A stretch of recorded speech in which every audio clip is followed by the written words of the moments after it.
All the way from Providence, Rhode Island, from the Minute with Mary studio, welcome to the Potterverse. It's a podcast dedicated to the Harry Potter universe, whether it's books or films or soon-to-be television shows. So welcome. And let's step into the night and pursue that flighty temptress adventure.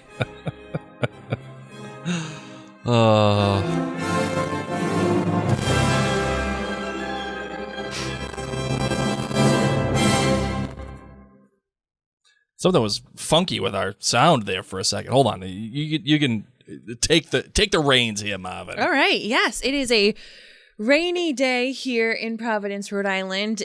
I'm actually wearing a sweatshirt perfect for it. It says pumpkins, potions, polyjuice, and Potter.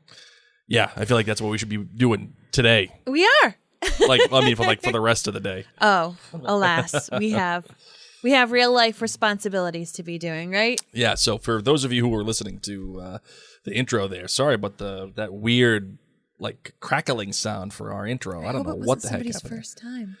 Oh my goodness gracious! No, if it was, right? Sorry, it's not normally like that. Well, hi everybody. My name is Mary Larson. My name is Blake, and no, it's not normally like that. Anyway, Mary, here we are. We spent a long time at the Highland Games in New Hampshire, and we are recording this the next day after we get home. So if my voice is a little hoarse, it's because I did a lot of screaming and yelling and hooting and hollering while we were at the Highland Games, and it was a lot of fun. Mm-hmm. And not feeling so well today. And but we're always committed to Potter. We're always ready to go, and that's that. Today we are talking about the Sorting Hat's new song, which Mary, I got to tell you, it's an interesting chapter. It is an interesting chapter. And, we, as Blake just said, we just came home from the New Hampshire Highland Games. We had this really long ride home. And so Blake and I re-listened to this chapter together. And you laughed so many times. Yeah. Oh, yeah. Which, many people may find this chapter a bit boring. It's like a long song and Umbridge speaks. But it's a good one. Well, because you are book Ron. There's just no way around it. That's what makes me laugh about all of it. Oh, with he's not always. I mean, I'm just Gryffindor through and through for sure. 100%. Just like the way that he was obscenely eating potatoes. I love mashed potatoes. I actually today that's what I did. I should have added on this sweatshirt, instead of it saying pumpkins, potions, polyjuice, Potter, it should also say potatoes. Because that would be all the happy peas that I would like. Man. All right. So here we are. We're in chapter 11 of the Order of the Phoenix. And the bit that I have right here is the end of the Sorting Hat's new song. Still I wonder whether sorting may not bring the end I fear. Oh, know the perils, read the signs, the warnings history shows. For our Hogwarts is in danger from external deadly foes, and we must unite inside her, or we'll crumble from within. I have told you, I have warned you. Let the sorting now begin. Yeah, Marvin, we got some stuff to talk about with this whole chapter. One of the things that I definitely want to talk about is the founders and the author giving us a little bit more context to the founders and how it all came about. And my sense is we kind of have some things mixed up here a little bit. And I need to know the opinion of a true professional Potterhead. I wouldn't say professional Potterhead. Well, no, you are. That. You are. I mean, it is what it is. It is what it is. All right, you ready to get into this show? I sure am. Let's do it. I solemnly swear that I'm up to no good.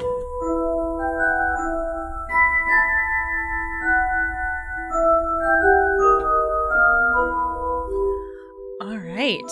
So, kicking things off here in this chapter while our puppy Butterbeer runs amok in the studio. She is not as graceful as Lumos.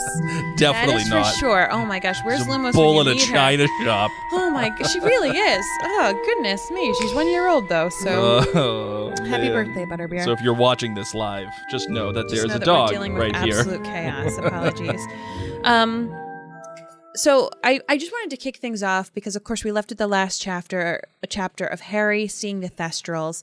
and being told by Luna Lovegood, you're just as sane as I am. Yeah. And he decides, I'm going to keep this to myself. Would you have kept it to yourself? At that point, yes. Really? How come? Because he's embarrassed right now. Sure. Just like, you know, I wouldn't want to fart in front of a friend. Like, there's some things that are embarrassing, even with your closest friends. I wouldn't really liken seeing Thestrals to fart in front of your friend. No, I mean, think about it. Harry had done the whole parcel tongue thing, and nobody else could really do that, and that didn't turn out so well. That was not a great experience. So I appreciate that he's saying, you know what, I'm going to sit on this one. I'm going to sit on this fart. Yeah. So I appreciate that for him. Butterbeer once. If you're watching Lumos. this, She wants to be on camera. if you're watching this, Butterbeer's face is right in Mary's camera. Oh, good Lord. Oh man! If you're not watching it and you're just listening on the podcast app, you gotta go check it out on YouTube. Oh my goodness. All right, so the kids all go inside Hogwarts, and it's of course the first day. It's September 1st still, the day that they arrive to Hogwarts. And Sorting Hat comes on out, but they're noticing, of course, that Hagrid hasn't arrived yet, and Grubbly Plank is here. Mm-hmm. Mixed reviews going on at this, and this is when Luna ends up saying, oh, you know, us Ravenclaws aren't too happy with Hagrid as a teacher in general. Yeah, it's kind of a joke. Yes. I gotta give Luna a little credit here for just coming out with it and just saying, yeah, Hagrid kind of sucks. Because as a teacher, all right, let's just make a distinction. As a person, Hagrid is awesome. As a teacher, though, is he really that good? Is he really that effective? I don't know. I mean, the Nifflers were fun. The Blast into Scroots, not so Yeah, much. that didn't work out so Hippogriffs much. could have been cool. But some kid got hurt. Well, that's his own dang fault. I agree, but the fact that Hagrid you couldn't sign command... a waiver when you go to Hogwarts, okay? Hagrid couldn't command the classroom, and somebody got hurt. I think that Hagrid would be someone who would definitely benefit from having a curriculum that he could maybe co-create. Maybe over the summer, he could meet up with Flitwick, because, Flitwick loves writing curriculums. He could use the Engage NY curriculum.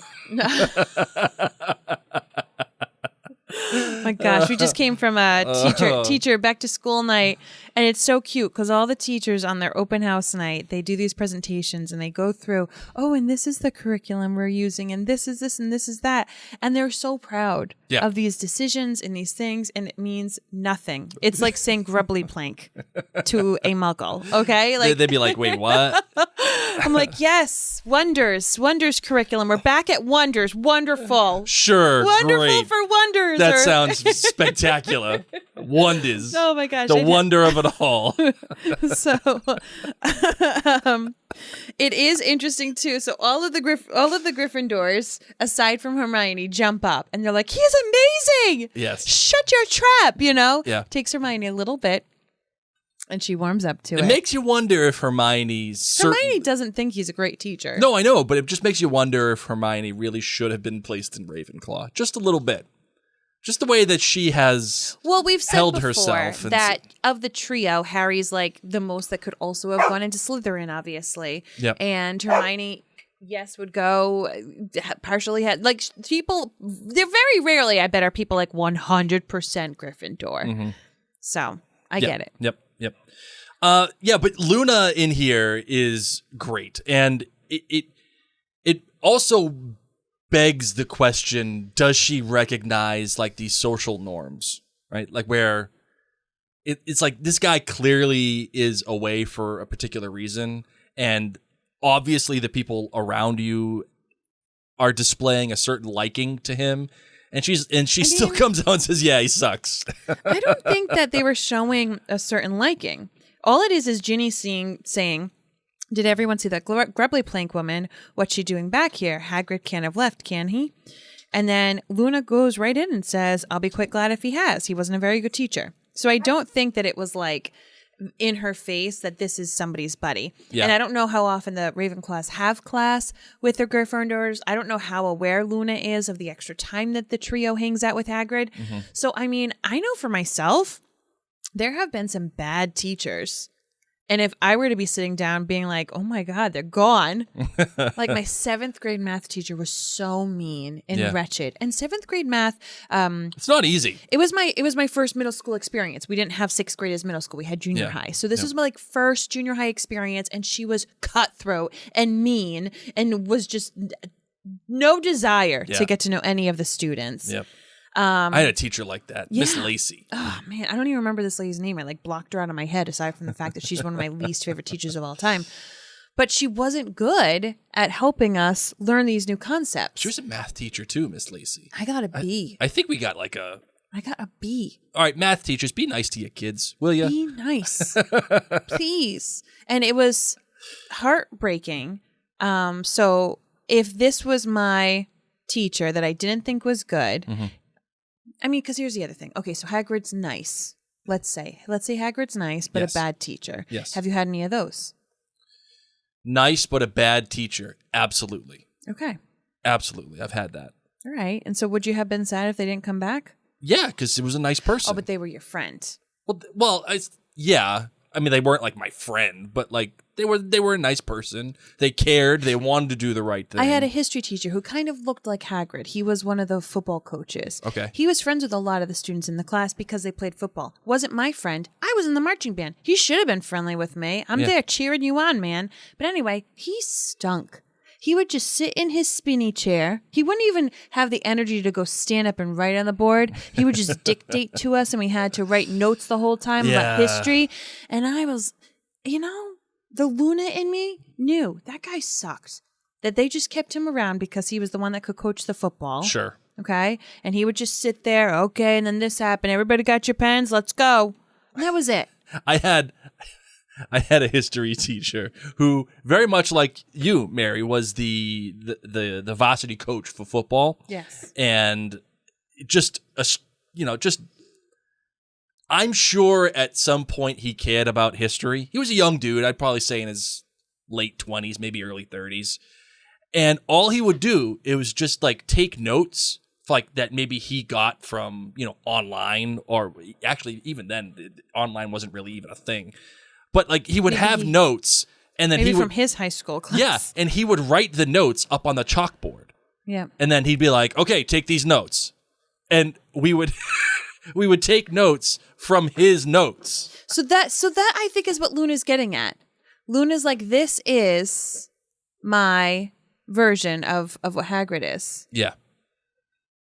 Fair. Okay, so that's all Luna's getting at. But you have to know. No, like she doesn't. They sneak out when they get to Hagrid's house and they're doing their nighttime naughty stuff. She has to know that they're hanging out with Hagrid. Luna, you think Luna cares? No, she is too busy with her upside down rooms. Difference between caring and knowing. You think that she knows? The answer is no. I think there has to be, if she is like relatively buddies of theirs, or is at least she's not their buddy. Well. But word gets around. You can't tell me that it doesn't. I mean, Potter hanging out with Hagrid again. Oh yeah, Hagrid's out there. Only if people like have a crush on Harry or they have that much interest. You're talking about she may or may not have a crush on Ron at this point. At this point, he makes her laugh. That's what I'm saying. I don't think so. I'm saying we've talked way too long about teachers. I'm here saying I'm giving a little bit of respect let our dog out. for Luna Lovegood, because I have definitely had teachers in the past that I have judged and would not have missed academically, who were probably very nice people. Probably terrible bakers as well and made bad rock cakes. I don't know. So I'm just here for all the Lunas in the world who've had that feeling that they don't like every teacher they've ever had. We're not wishing you ill. She's not saying I hope he fell. I hope he got eaten by that blast-ended screw. Snapped an ankle, Yeah. And then of course they're wondering, okay, is he still on his mission? And then they see Umbridge. Yeah, man. I really liked this the way that the author constructed this entire sequence is spectacular in every way. Okay. Because right off the jump, Hermione is smart enough to know this, and my sense is that this was the author's way of telling you everything you need to know about Umbridge is right here. Especially that Ron does not like her cardigan. Yeah. Actually, Mary and I were talking about this yesterday as we were listening, and I was saying, it's when you go through something with your friends, it's different than when you're older and you're not with a group of friends, or if you're at work and, like you can be friendly and maybe you are friends with people at work. But like good friends, like you could fart in front of your friend. Yeah. And laugh. Okay, that is and the they'd be able trio. to tell what you ate yesterday. That is the trio. Like sit in pajamas, have some polyjuice, Potter, Farting. popcorn. Ron's the one. Of course he is. But like that's the level of friends that you often have in your schooling years. Yes. Yeah. And rarely do you get that with coworkers in your adulting years. So we Barons, friends who are still in school or college, hold on. Yeah, hold on tight, Spider to Monkey. Those little moments. Because those are important. I had incredible friends when I was in high school. We went through a lot of different things together.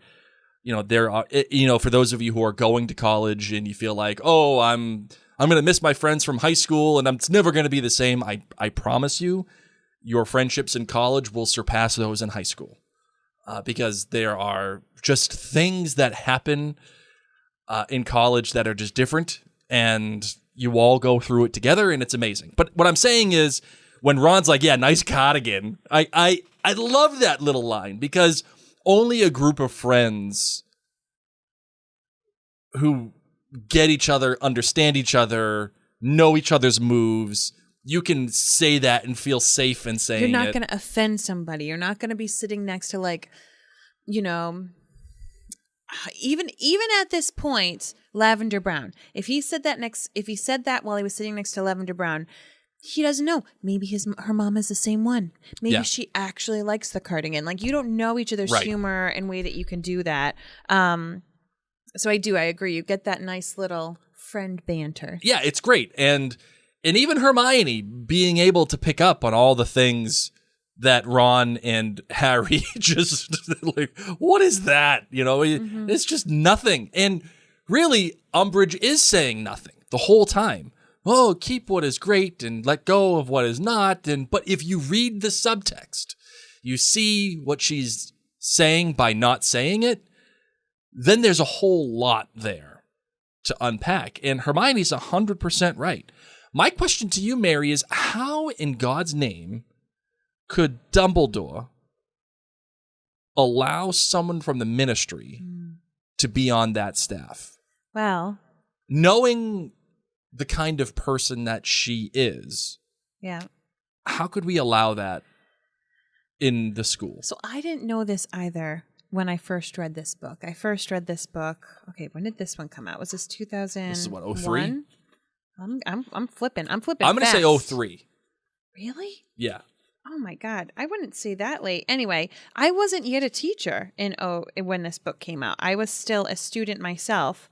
Oh my God, the dog. You are right, Blake. 03. Oh, yes. 03, all nice. right. I will take it. Good job. So I was still in college. And do you want to go get that puppy? Sure. I was still in college, and I was only seeing things from a student's perspective. And this is something that's really neat for those of us who read Harry Potter or are reading Harry Potter in our younger years and then reading it as an older person. So I read this as a student. I felt the same way. Why would Dumbledore do this? How is this allowed? And then I started to work in public schools. And there is some stuff that you have to do or things you have to put up with, whether it's from the district or all these different, there's all this stuff that happens. I mean, even state testing alone, which is proven to just stress kids out, not necessarily help with anything, like even just, those kind of things. Sometimes you got to do what the man tells you to do. Yeah, but and this is Dumbledore has widely told and very openly told the Ministry, right, to go pound sand. on multiple levels. But also, Dumbledore's in a bit of hot water right now. But- Okay, so but- he's been let go of 2 major positions. Yes. The Daily Prophet is writing all kinds of stuff. Lord knows how many parents pulled their kids out. I mean, Seamus Finnegan almost didn't go back, but I'm wondering how much of the student population actually didn't come back due to everything that's been happening. And then also, a kid did just die.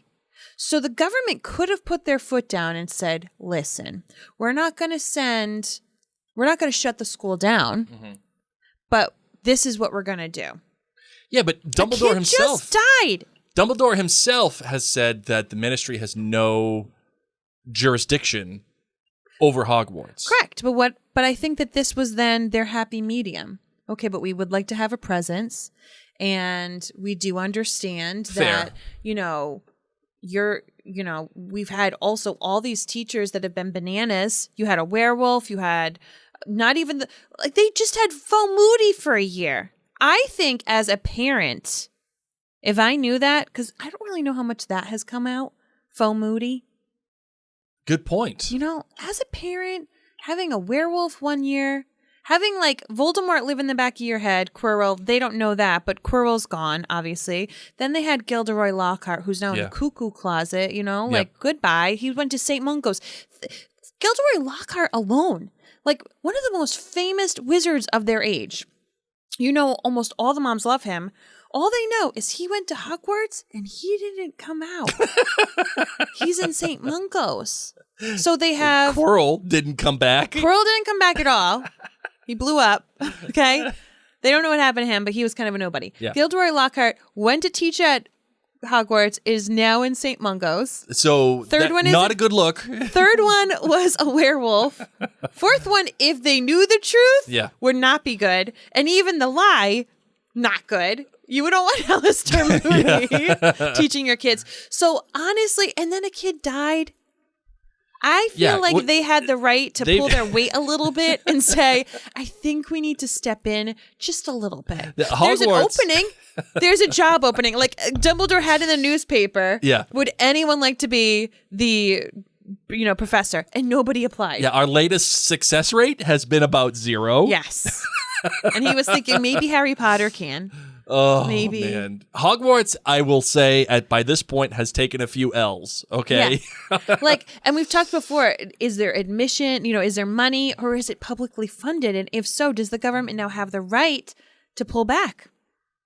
Yeah, if it is publicly funded, then yes, the government certainly has a right to pull back. That's what I'm thinking, because you don't hear about admissions costs. You don't hear about tuition. Yeah, however, my sense, though, is because Dumbledore has said that the Ministry has no jurisdiction over Hogwarts, to me, that seems like it's a private institution. And if it is a private institution, and what we can gather is that there is some sort of money involved, because when Harry is, when he's a first year and he's getting himself ready to go to Hogwarts, he's like, but Hagrid, how am I to pay for any of this? I haven't any money. And Hagrid says, well, your parents, you think they would leave you alone? They'd leave you with no money? My sense is that there is some kind of monetary transaction for admissions, and certainly, obviously, for the books and for all the quills and everything that goes along with it, right? I'm sure that there has to be some kind of room and board. And like I said, Mary, Harry's like, how am I to pay for all this? I haven't any money. No. But so there must be some sort of... Yeah. Dumbledore could talk all he wants, but the government definitely has a little something. A little bit of juice. Yeah. Okay, fair enough. But regardless of all that, Mary, I do think that this introduction...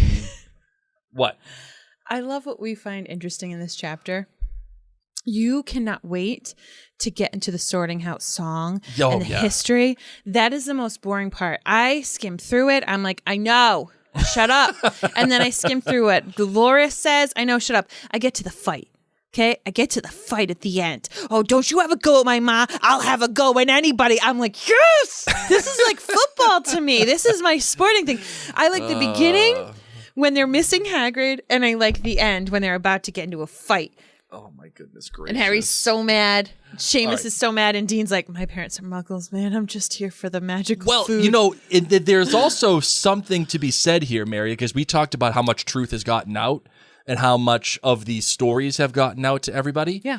It makes me wonder if, I don't think Hogwarts is sending letters home, right? Because if they did, Dean wouldn't be able to say, do you think I'm stupid enough to tell my mother that Voldemort, this mass murderer, is around? Like, he actively says, I didn't say anything to anybody, and that's why I'm here. Yeah. So it makes you wonder, how many emails is sending out? Exactly. Dumbledore did not send owls to everybody. Really sorry. You may want to get your kids into therapy this summer. A kid just died. But on the flip side, it was the Triwizard Tournament. It was like a global thing. So I think obviously everyone knows Cedric is dead. They have the whole mourning thing for him.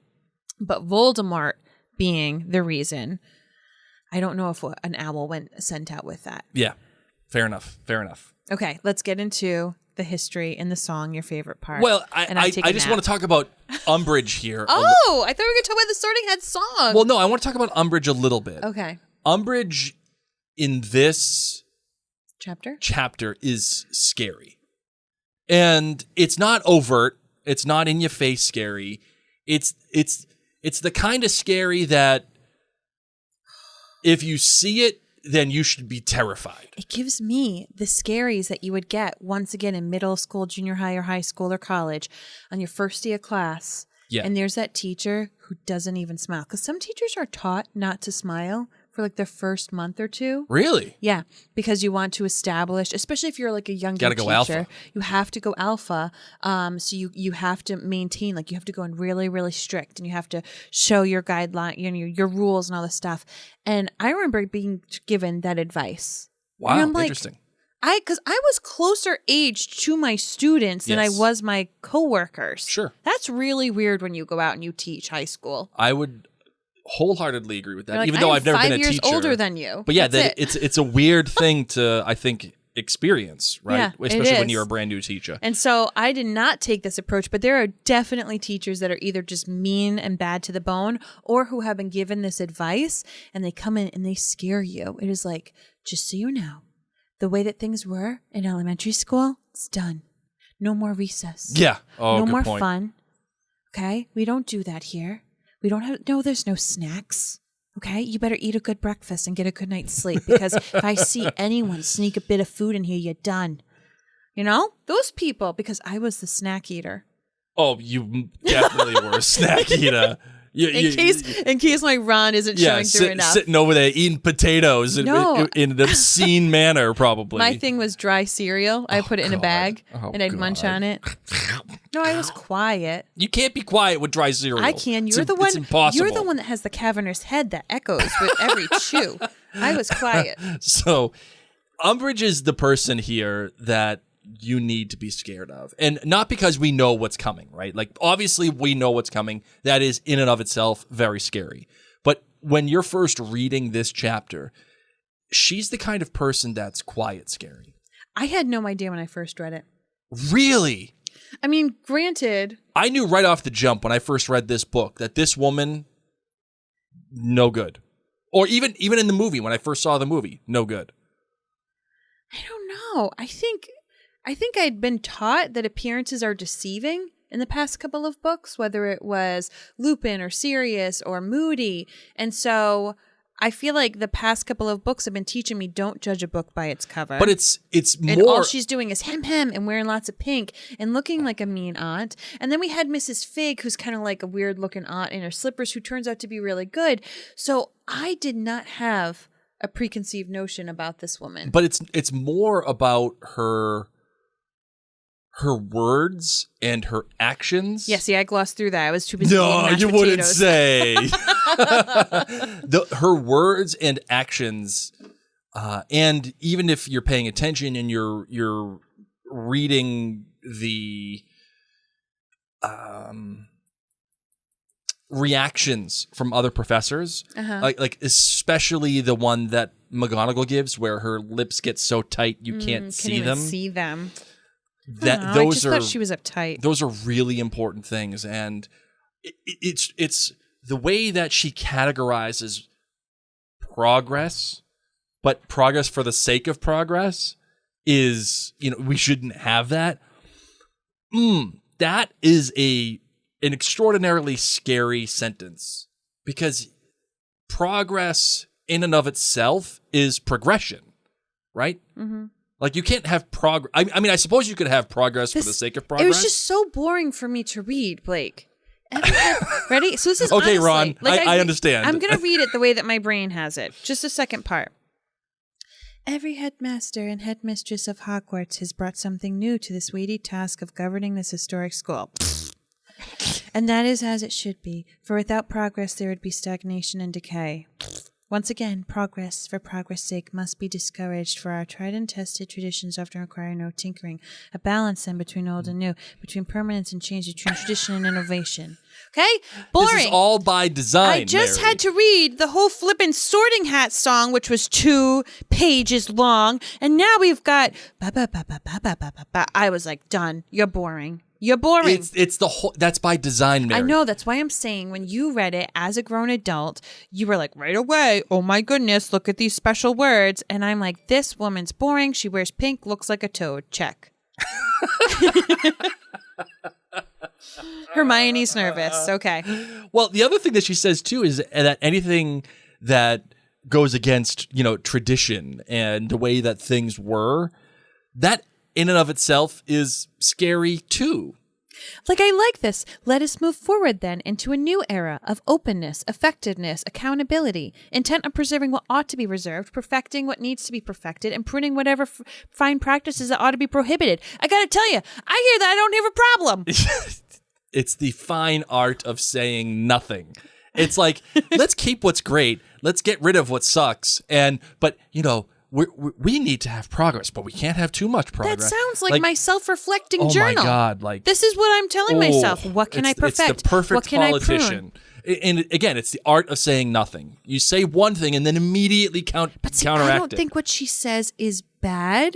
It is bad. I don't think saying preserving what ought to be preserved. I mean, think about it even just in regards to what's in your fridge, okay? Think about what's in your fridge right now. Preserve what ought to be preserved. Cool. Perfect what needs to be perfected, okay? Prune whatever we find that needs to be prohibited, like the moldy stuff. But who makes sense? Who decides what's prohibited? Well, that's the big question. Well, and I'm saying it says it right there in the text. No, she doesn't say who. She doesn't say what I find. But again, you have to read the subtext. I didn't read the it lines. every time I've read it. No, well, the first time I read it, I didn't. Lines, Bob. There was nothing to. I'm reading every line. No, I'm telling the you. lines. I'm telling you. Text. The first time when 22-year-old Mary read this, was I 22 then? Was I 21? How old was I? You're 21. 21.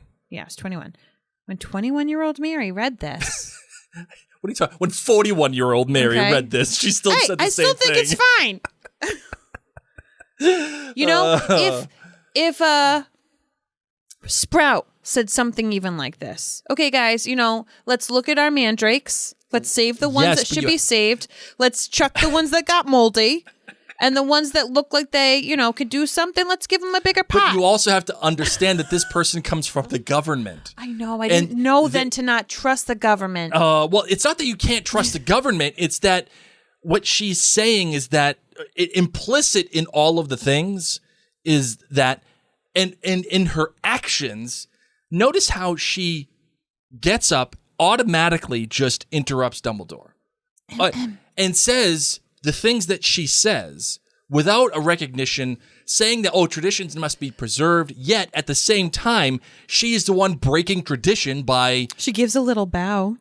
Yeah, but she is the one saying... The treasure trove of magical knowledge amassed by our ancestors must be guarded, replenished, polished. I would fall asleep in this. I fell asleep reading it. I read every ounce of that, and I like red flags, alarms. Woke me up with Seamus, okay? Bring it. That's rhetoric you hear from people that are... I didn't know that. Oh, man. At 21, I didn't know that. Oh, man. See, that's the benefit of getting a history degree, I suppose. So, fine. We'll move on from Umbridge. this is, again, I think this is the author setting her up Yes. in a perfect way. As an adult now, I understand. And I think that you get everything you need to know about her right away, instantly. And I still, like, it's shocking to me that she would interrupt Dumbledore in his opening statement when nobody says a word, and she feels like she has the right. And it's not just like, oh, thank you, Dumbledore, appreciate, hey, love being here, can't wait to get to teach all of you, this is so exciting. She's making a full diatribe about what to do, how to do it, when to do it, if to do it, and she should be the one to do it. Maybe no one told her. It is scary. Maybe no one told her you don't do that. Just like nobody told me that people weren't clapping for me when I went to the coffee shop this weekend. Blake and I and our family walked into a coffee shop, and everyone looked at us and clapped. One of the funniest things I've ever seen in my life. They all clapped, and I was like, "Oh!" And I started to clap back at them. Thank you. I just thought these people are happy. They're caffeinated. They're in New Hampshire. They've got great air. Like, they must just clap whenever anybody else comes in here. Hey, welcome. It was a thrift shop and a coffee shop Come get one. Coffee. And an outfit secondhand. I was like, these are people who believe in reduce, reuse, recycle, and they have good coffee. And they were so happy we came in. And it was after we entered that I saw next to the door was a guitar player who had just finished a song. They were clapping for the musician, not for us entering the building.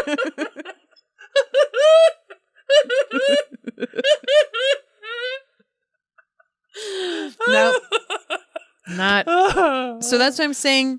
Maybe she didn't know how to read a room like I couldn't. No way. Oh, yay. Thank you for clapping for me. Can I get a mocha? All right, let's move on to the Sorting Hat here. And thought we dodged it. What I do want to talk about in the Sorting Hat is this. Everyone always says, "Oh yeah, Slytherin left. He got pissy and decided he wasn't going to be there no more." And everything was great after that. The way that the Sorting Hat says this. Who is this that you think says that? The Harry Potter fandom. No, I think writ this is large. your mind because as a Slytherin, you're like, we've been done dirty. No. Everybody talks about how Slytherin was pissy and he left, and then everybody got along afterwards. Where do you find these everybody people that have this conversation? The Harry Potter community writ large. That's who. Okay? What the thing is here is that the Sorting Hat isn't saying, oh, well, Slytherin left and everybody was cool. It was, oh, no. Everybody was fighting. And he particularly called out specific combinations of Gryffindor, Slytherin, Hufflepuff, and Ravenclaw. Nobody was getting along. And then, once Slytherin was like, dude, had enough, I'm out. Finally, they all kind of saw the error in their ways and got along. I just think that Slytherin is just getting a little bit, he's getting the shaft here. A little bit. You can't tell me that Slytherin has not gotten the shaft on the oral history of what's happened. So. You don't. How can you say that? I mean, I think he gets what he deserves. Saying you're only going to take pureblood wizards. What the hell's wrong with you? Well, what about Gryffindor? I'm only going to take brave people. Yeah. Well, what about the introverts and the people that introverts are brave too? Yeah, but what about the people that aren't brave? Are you saying they don't deserve an education? No. In my mind, what happened is Slytherin is saying we're taking only the purebloods. That's what the it wasn't just purebloods. Yes. But it wasn't just purebloods. We'll teach those whose answers is purest. That's what he said. That is the line. That's the teach those whose baseline. answer is purest. Then a second line, Blake, just to prove my point. For instance, Slytherin took only pureblood wizards. You're welcome, Blake. No, what I mean is... You're welcome. But Gryffindor is only taking brave kids, and Ravenclaw is only taking the super smart kids. And then the book, the hat, literally says... and treat them just the same. Everybody else... All you other jamokes. They said, I'll teach the lot, which means everyone, not leftovers. And even if they were leftovers. No. Later I'll teach the lot, and I'll treat them just the same. Hufflepuff is saying, I will teach everyone. No, later on, I'm using book evidence. Later on, the book later on in Yes. in the song, the hat said, Yes. "Oh, she'll teach everybody else." Yes, she took the rest. Yeah, the rest. So they got split up into 3 things, and then the rest were just Hufflepuff. Yeah, and they were probably the most beautiful, wonderful, kind people So all ever. I'm saying here is, yes, Hufflepuff just wanted to teach, man. yes, I understand that it's not a great look from Slytherin that he's taking purebloods. No, it's only. not, Blake. But at the time, probably most people were purebloods. No. At the time. At the time. No. Thousands of years ago. Blake, chill out, okay? This is fiction. We got this to work off of. What is the point that you're trying to do with this the song? point that I'm trying to make is Slytherin's gotten the shaft here. No, it Everybody hasn't. said You that just proved- Slytherin's fault, that whatever. No, we're saying Slytherin's... Okay, you need to move on because you don't... for as much as you read Umbridge's stuff, bit by bit, you did not reading the I Sword and Hat did. song I well. did read it. I was the one who called it out that Hufflepuff taught the rest of the Jamokes. Because she was willing to teach everyone. Yes. Oh my gosh. None of them got along. Mr. Filch has asked for what he tells me the 462nd time to remind you that all magic is not permitted in corridors, between classes, nor are a number of other things, all of which can be checked on the extensive list now fastened to Mr. Filch's office door. Wait, hold on. I'm pointing this We out. can't I'm go past. shifting. I'm No, done we with can't do it you. because I Oh got my some more God. questions. I got some more questions. Jeez Louise. All right. How much of... Okay, just so you know, Slytherin left first I know. That's the because he point. pouted. Because he was like, dude, I'm tired of this. We can't all keep fighting. I'm done. I'm going to do my own thing. You know what? You leave a toxic... By the way, work- I'll leave a basilisk for you in the basement. Wait, what are they? A basilisk. Yeah, a basilisk. You leave a toxic work environment. That's a good thing. He was emotionally aware enough to say, this is toxicity at its prime. No, he was toxic, and everyone was telling him that. This is what I'm telling you. See, you just said it. He was not toxic. The whole environment was toxic. Oh my God. Like, I really don't want to talk about this song anymore. Well, how much sentience does the hat have? Right? That's a good question, number one. All right, fine. We'll move on. At least get me some potatoes if I have to deal with this. That's fine. Okay, we'll talk about what you want to talk about. No. It's okay. It's fine. What do you want to know? It No. lives in Dumbledore's office. They have this conversation with nearly headless Nick. It listens to stuff all year long. This is its moment to shine, so it probably knows a lot. But it does say also, too, that sorting kids is wrong. He says, I don't like sorting. Right. Yeah. Because everyone should stand united. Yet, Yes. at the same time, they still continue to sort kids. Yeah. Why? Because if it was intended to be unified as one school the entire time... I think, honestly, like, it's easy to sort people up. You can't have everybody sleep in the same room, so you need to break them up anyway. When you go to camp, when you go to school, you're put into different classes. So I think that it's fun. There's tradition to it. Yes. Okay. So, you're earning points. Like, I think for him, everyone should just be a version of Hufflepuff. Okay. You get in what you get in. Just let's divvy them up evenly because Lord knows what happens if you have too many Ravenclaws in one year. Then do you shuffle them around or do you just shove some people who are supposed to be Ravenclaws into Slytherin and That's call what it I'm a saying. day? It should just be unified. And Yes. since the hat has been around since the founder's day, Yes. and this is why you have to call into question the sentience of the hat. Yeah, he's right? saying that Is he we just, shouldn't do this. Is he just taking words from Dumbledore? Or does he actually have the hat, actually have an awareness of He the does. situation and be able to make the decision does, Blake. outside of just sorting kids because of their Yes. traits? Yes. Okay, and if that's the case, and since he's been around for so long, you would think that the hat would have a pretty good say in how the school is run. No, right? probably only gets to speak on this one day. That's and then the when problem. Harry comes and checks on And him. what I'm trying to say is this hat's out there and he's being held back. He's trying to being give held school back by Dumbledore. and he's trying to give the school the goods here and say stop doing this You know- because this wasn't the intent. Maybe he has some good things, but I feel like he's a jibber jabber. Talks all the time, and Dumbledore has to tell him, "Listen, buddy, I'm going to put a spell on you. You can only talk once a year, because all he does is talk about Virgin River. Oh my God, have you seen it? Did you see what happened to Mel? What do you think? What do you think's going to happen? Is there going to be a baby? What's going to happen? Dumbledore, and Dumbledore's like, "That's Oh my it. God. I'm done." Who's got a clonazepam? Silencio.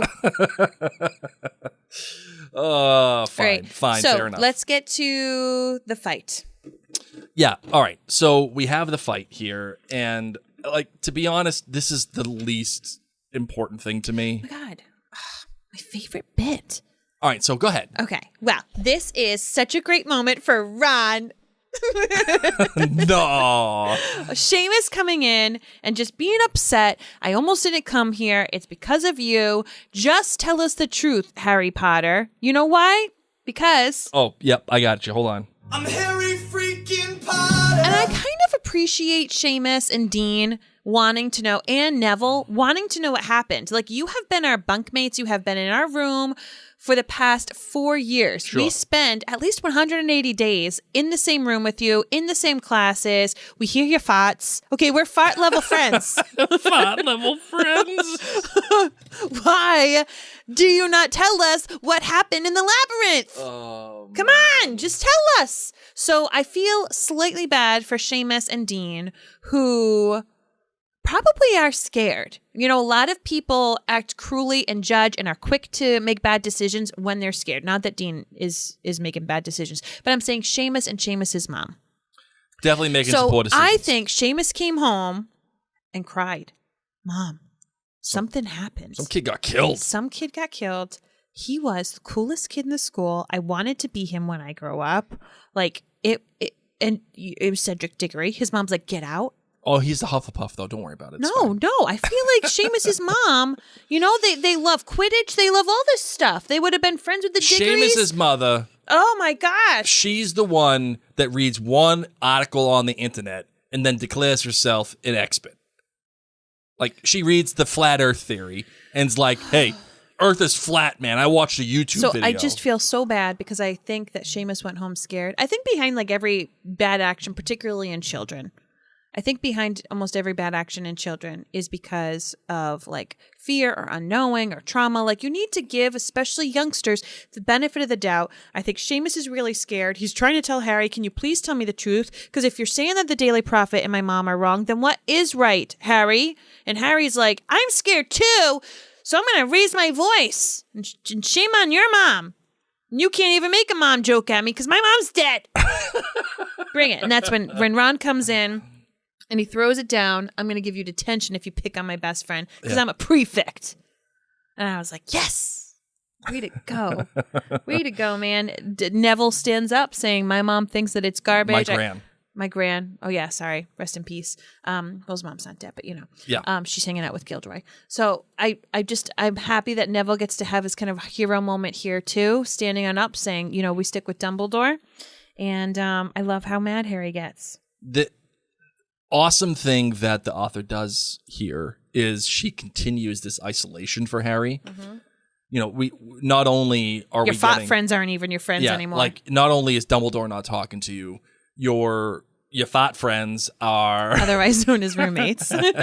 Your fat friends are prefects, and you've now been taken away from that. Yeah. And then your other fat friends are questioning you. Mm-hmm. And you are just left completely alone to your own devices, looking at little children and saying, I could never be that young. And this is when Dumbledore could have stepped up and realized Harry's going to be asked all these questions. He is going to be asked by his classmates, what happened? Sure. Can you better prepare Harry? Even if it's a little note, send him to the nurse so she can say, here's how we talk about things. Maybe have a meeting with classmates saying, if you have any questions about death or what happened last year, go see Madame Pomfrey or something. Sure. But like, that's a lot of pressure to put on this kid. Oh, and we're just going to have him explain it. Because obviously people have questions and they're going to continue to have questions. And it has to land on this poor child. And that's why I think this chapter is so critical to the rest of this story, right? Because the author is setting the story up here, and it's a perfect microcosm of what's happening at large, right? Harry is isolated. People are not believing him. His friends are trying to help, but it's all kind of in vain. Dumbledore is off doing his own thing on his own planet, and everything, even the very nature of Hogwarts itself, like, it's not a coincidence, in my opinion, that the hat does say what it says, that, like, I don't think we should be sorting these kids. Like, the nature of what the hat is saying is Hogwarts itself is wrong. Hogwarts itself Hogwarts is in danger. Well, no, but it's inherently and fundamentally wrong. Its practices right now, right? So that's a big general statement. I don't think so, because if the Hat is saying, he's saying, please let's stop fighting with each other. There's people who are going to be fighting us, so let's we should stop being divided, right? Mm-hmm. And if that's the case, that means they should no longer divide children into houses based upon these traits that were set forth by these teachers who couldn't get along to begin with. And they separated themselves in order to get along, right? So the fundamental nature, according to the Hat, I'm not saying it's right, but according to the Hat, the fundamental nature of Hogwarts of itself is that it's wrong. And again, it's all pitting Harry against all of this. And that's why the author is doing a spectacular job for this chapter and for the book as of this point. It's one of the reasons why it's my favorite book. It's masterfully told. It is. All right, you got anything else you want to say about this? No. You want to do a different perspective? Sure. Okay, here we go. Holy cricket! You're Harry Potter! I'm Hermione Granger. And you are? Ginny Weasley. Ginny! Haven't seen you in a while, girlfriend. Oh, I know. As soon as I got in, peace out, old people. I'm going to go hang out with my real friends. I know. You don't want to be hanging around with your parents or even Harry Potter. Like, that kid's weird, right? No, I mean, he's got something special about him, okay? He's going through a lot. I think there's something special about him. But I gotta tell you, drama. So much drama. Drama follows him. So yeah. I like to hang out with him, but my brother's always there. My brother chews with his mouth open. He is so gross. No matter how far away I sit from him, I can still hear him. Did you see him eating those potatoes? Summer with him. Oh, I've seen him eat mashed potatoes like that for 14 years. 14 years. Okay. I would love for him to be somebody else's problem. And yet I have to be stuck at this table with him. I can't even. I have to actually position myself so I'm on the same side as him. I can't be diagonal. If I'm diagonal, that's it. My God. He's constantly in your eyesight. He's too much. Eyeline. So I have to be sitting, and my besties who don't have names because we don't know about fourth year Gryffindors, my besties block the view. Well, they're not important. They're not important, except to me they are.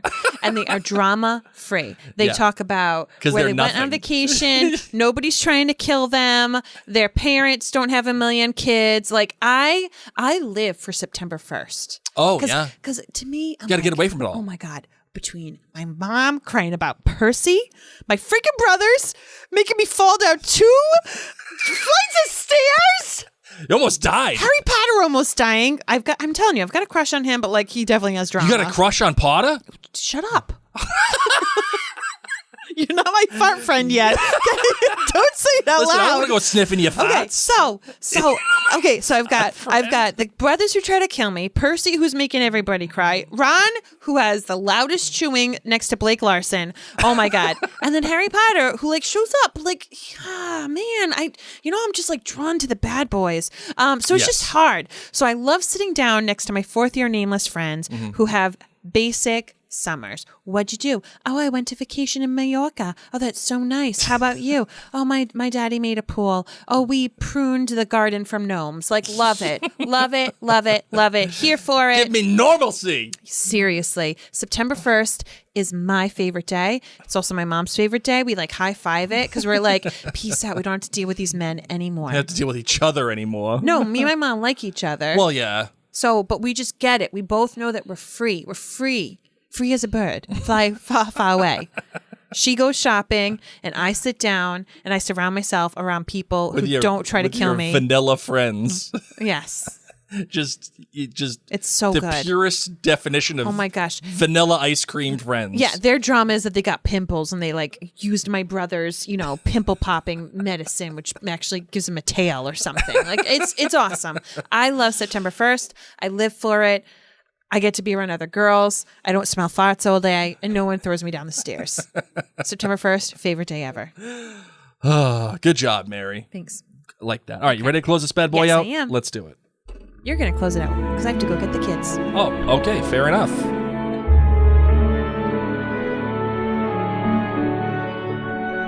All right, ladies and gentlemen, that is it for this episode. This is where I would ask Mary if she had any final thoughts or anything, and she's not here. You're stuck with me.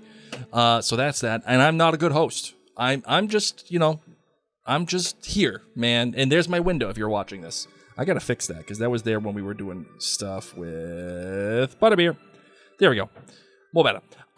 So yeah, that's that. If you go to maryandblake.com, you can check out all of our podcasts there, whether it is Outlander Cast or obviously this one, the Potterverse. We will have The Crown coming back up sometime soon when it gets released on Netflix.